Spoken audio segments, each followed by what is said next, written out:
Morning, guys. Happy Friday. Good to see you this morning. We got a special presentation for you, so I'm going to get us started with prayer, and then we'll get started. The Lord be with you. Y'all can stay seated. It's all good. Lord Jesus Christ, who has called us to be an educational community founded upon the values you taught, we ask you to kindle in our minds the flame of curiosity and learning. Kindle in our hearts the fire of compassion and justice. Kindle in our souls the pursuit of what is good and true and beautiful. Kindle in our community a passion for service and leadership. In all things, may we challenge each other to be the best version of ourselves, that we may grow into all the fullness of who you made us to be. All this we ask in your name. Amen. I have 178 questions in 25 minutes.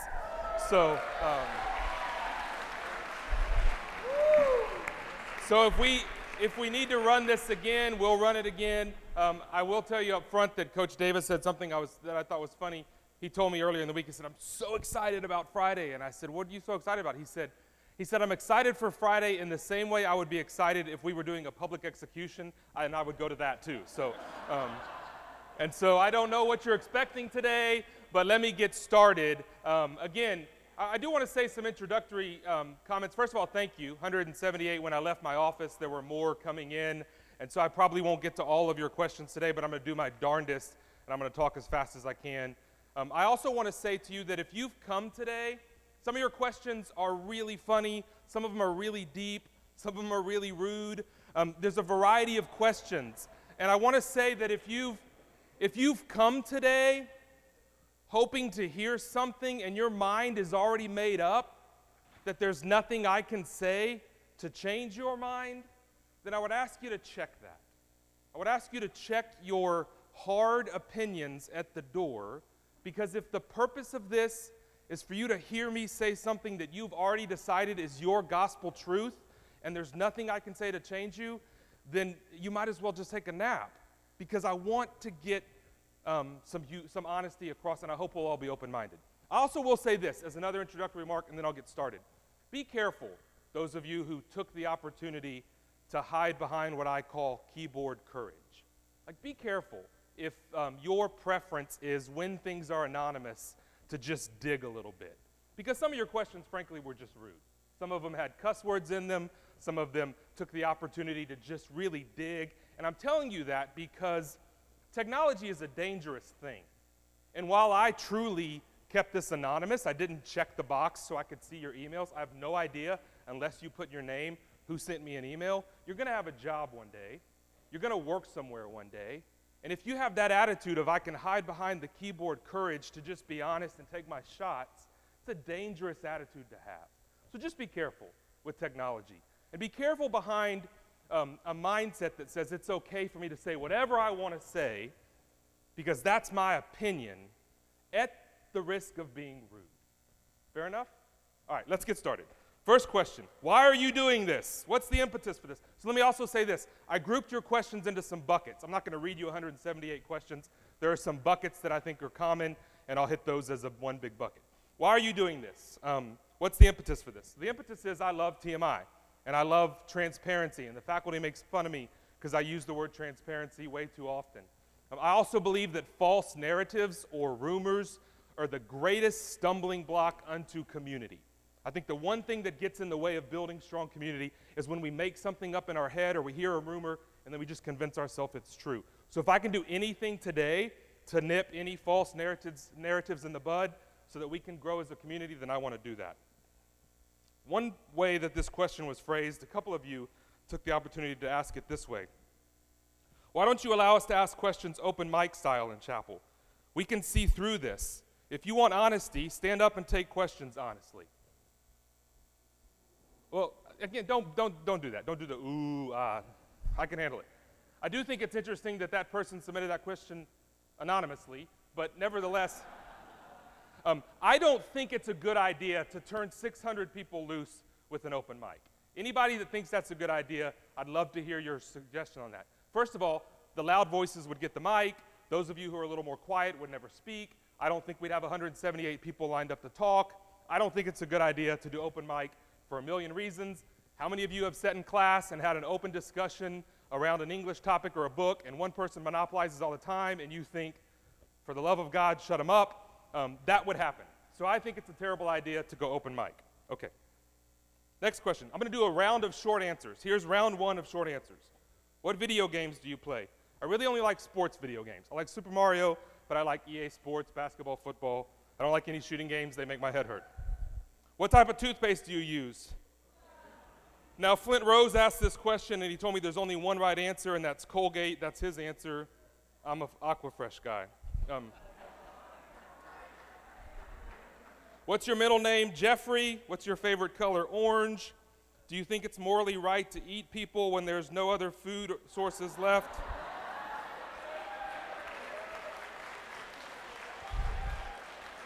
Yes.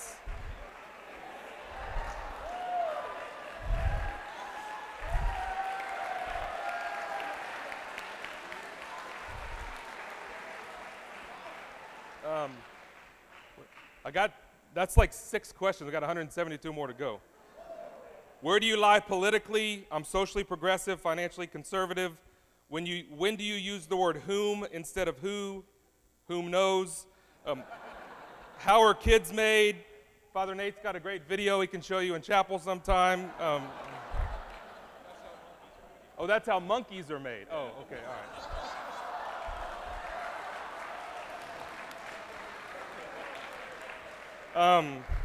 Sicko mode or Mobamba? Why not both?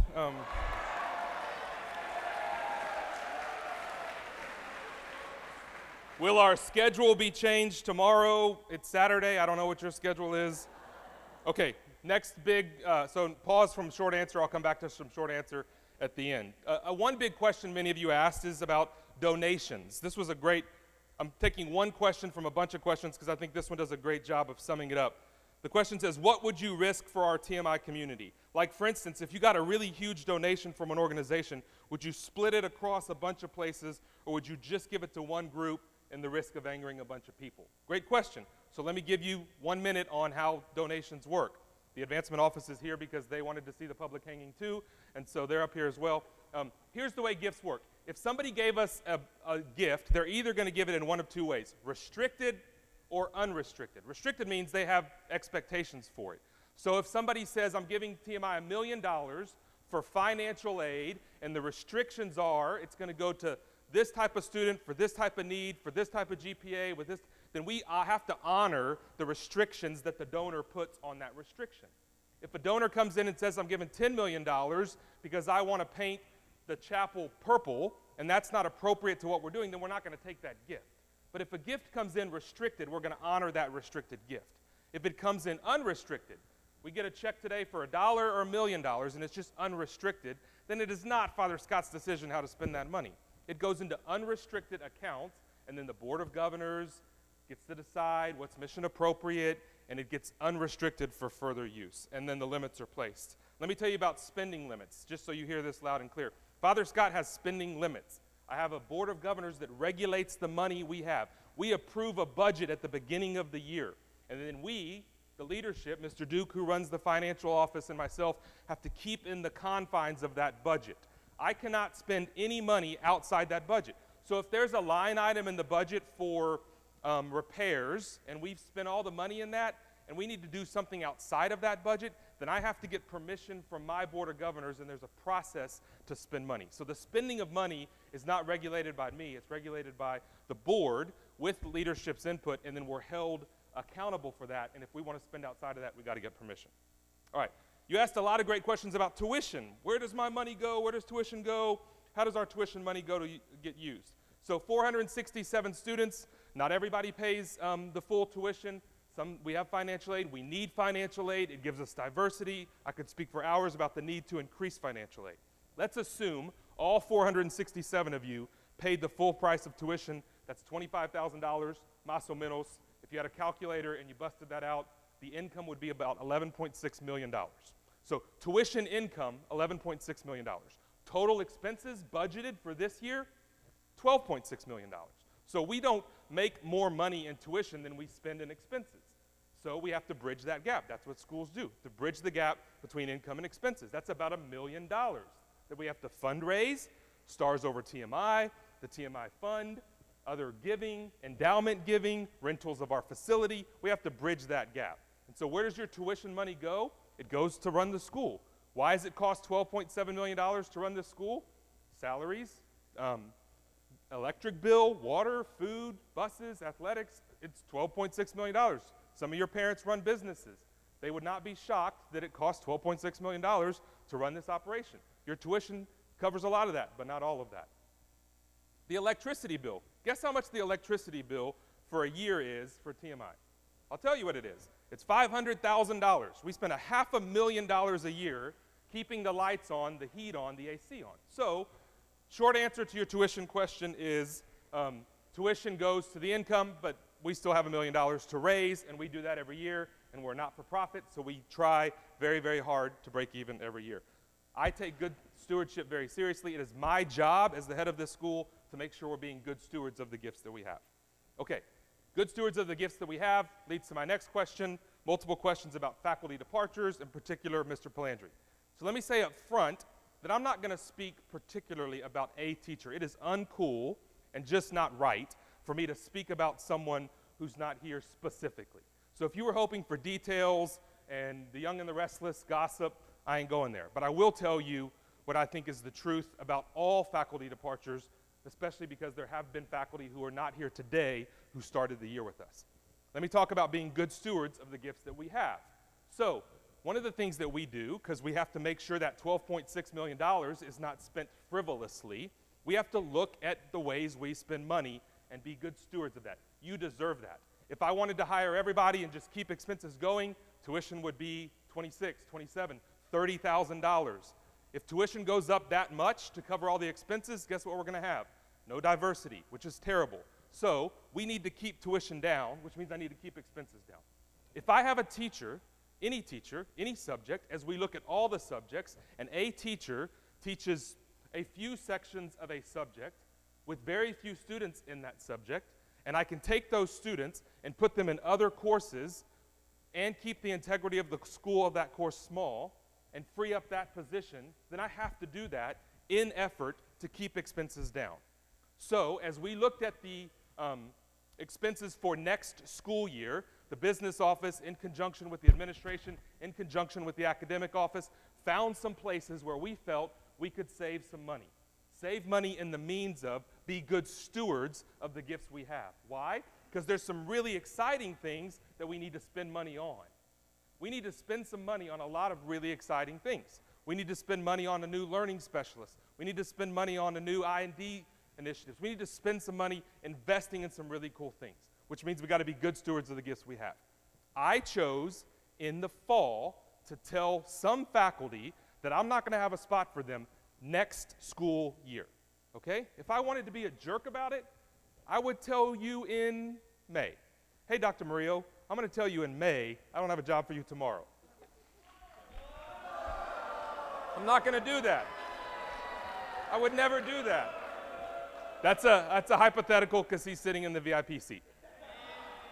I would never tell somebody in May that they don't have a job in June. I chose to tell some faculty in the fall that I don't have a job for them in June because that's the respectful thing to do. Do I like those conversations? Heck no. Do I like telling people I don't have a job for them in 6 months from now? Of course not. I do not like anything about that. But it's the thing I have to do to be good stewards of the gifts that I have to manage. So I told faculty in October, November, and December, I'm not going to have a job for them in June. I asked them all to stay till June. I had hoped that they would. I have no reason to ask them to leave right now. Just to be clear, I have not fired a single faculty all year. No faculty have been fired.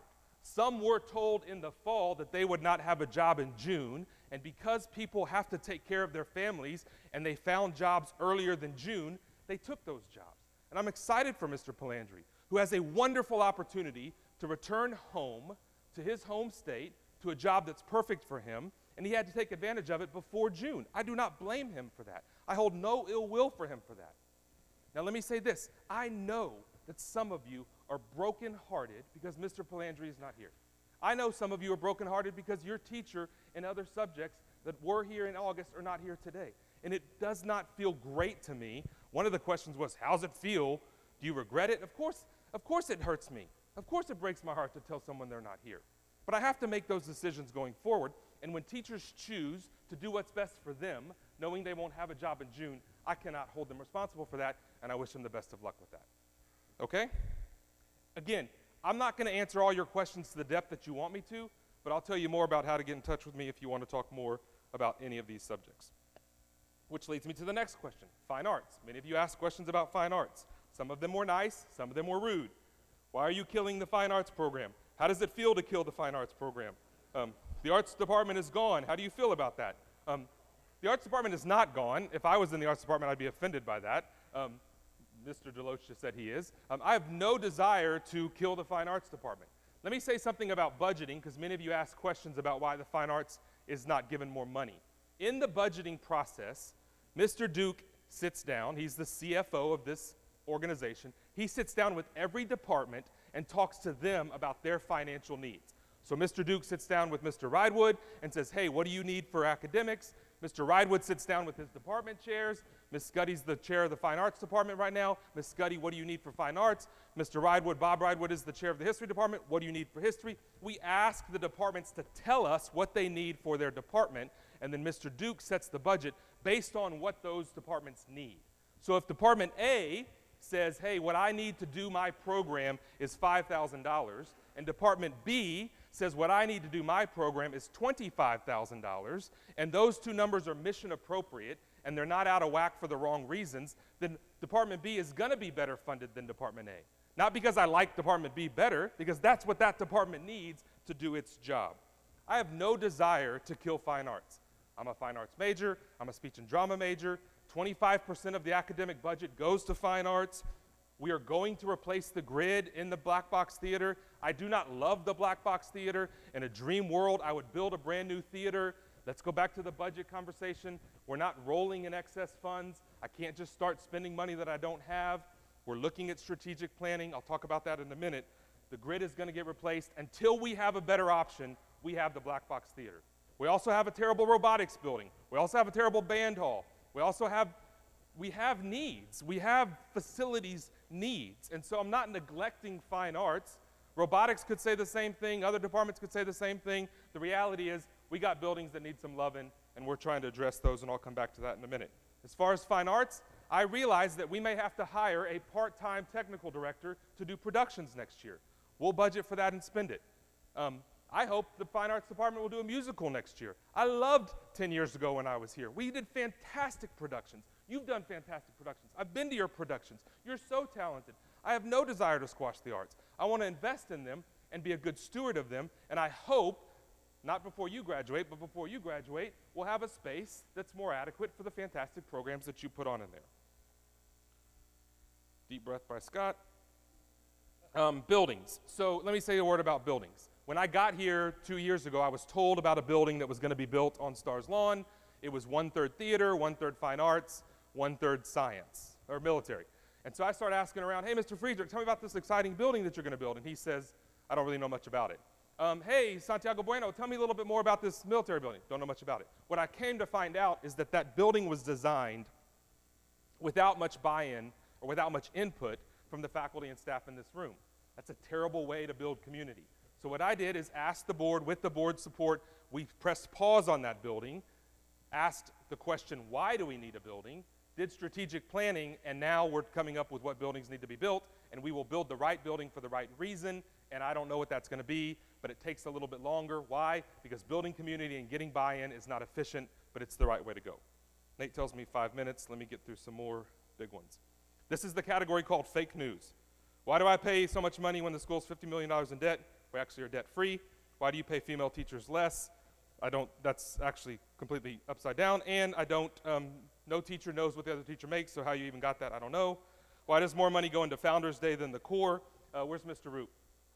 Mr. Roop, how much money is in your budget for Founders Day?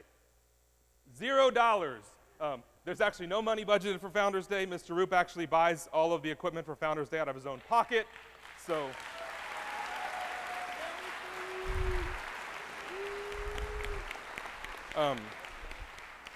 Bunch of questions about student voice and more active in student council. I put that back on you. There is something, let me think of how I want to use my last 5 minutes. There's one I want to go to because I think this is very important with a couple of minutes to go. A lot of you asked questions about, this is a very, very serious question. And there are some that were similar to it, but this one is the one I want to focus on. Why don't y'all bring any attention to the sexual abuse that goes on this campus? So let me press pause right there and talk about this very serious question. When TMI has full information on any subject, we act on it.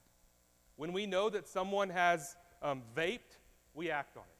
When we know that someone has done something that they shouldn't have done on this campus or off, and we have the proof, we have the name, we have the information, we act on it. When we hear a parent say, everybody's vaping, what are you doing about it? It's very hard to do everything. When we have names, we act on it. Why do I tell you that?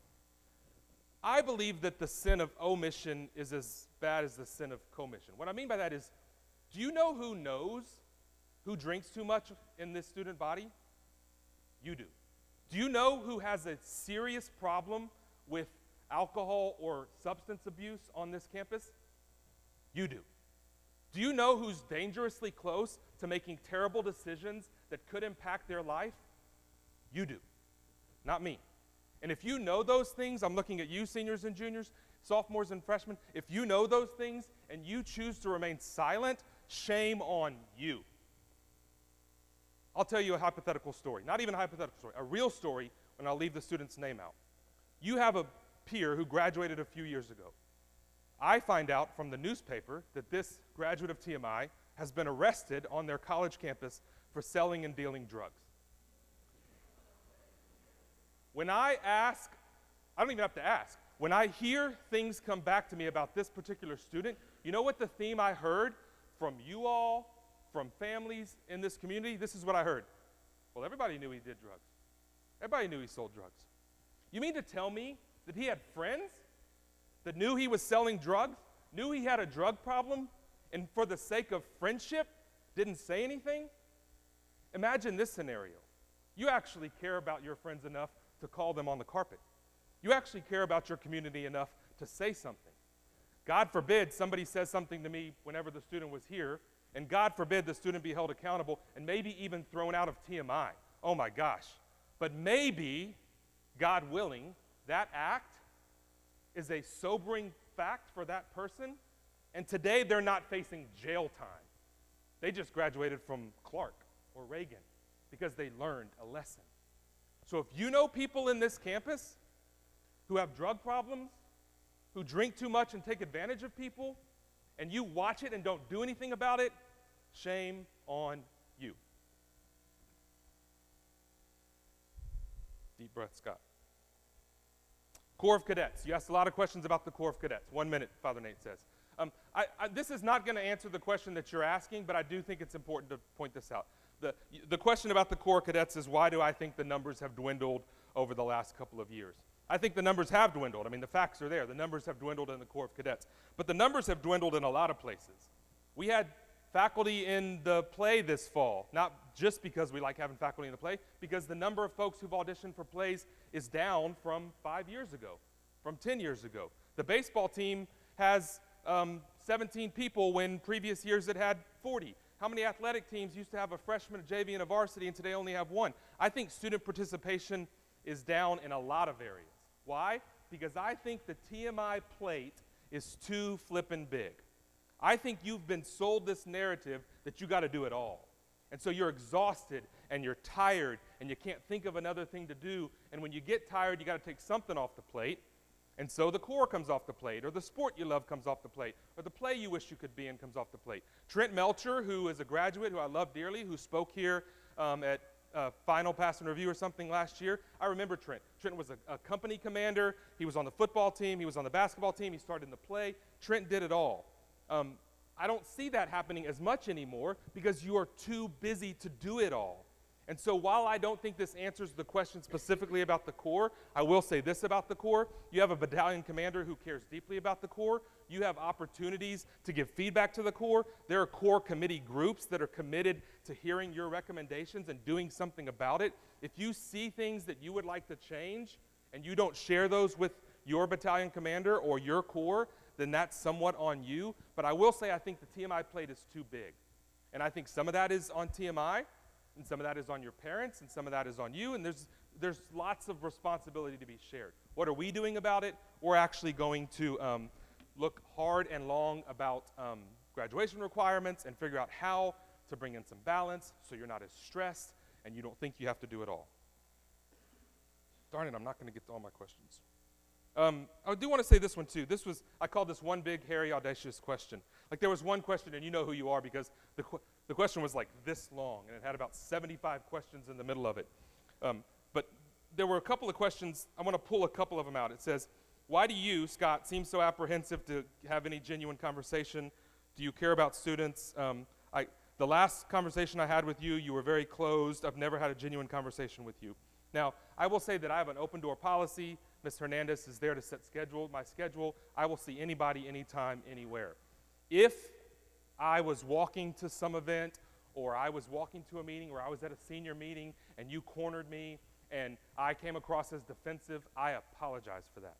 I apologize. But if you have set up an appointment with me, I will hear you out. And if I hurt your feelings and appeared to be dismissive or not care, I apologize for that.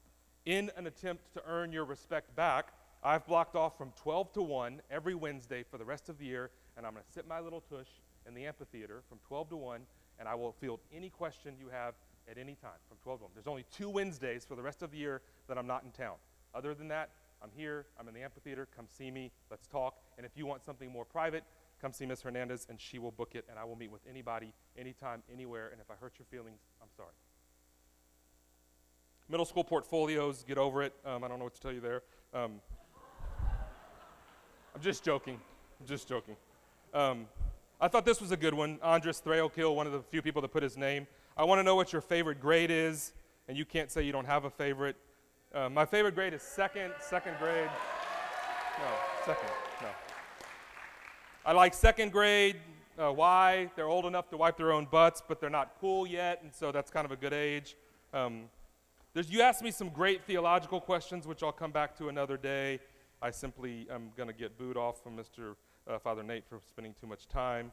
A few other short answers to end the day. Why are we so lucky to have Mrs. Carter? Proof is TMI is blessed. What else do I want to ask? Leon Tur Sarkisian wrote me a question in Arabic. I'm doing great, Leon. Thank you very much.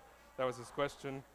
Do I think true love exists?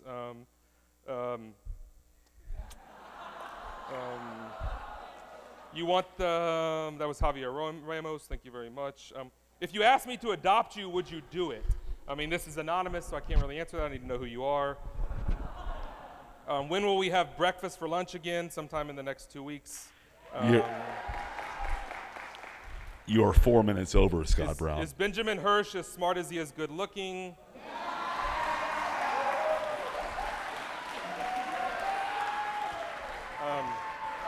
Somebody asked me where you can get 125th anniversary pins. They're right here for the taking. But why don't we use the ice cream machine anymore? It's open today. You'll have ice cream for lunch. Thank you. Have a good day.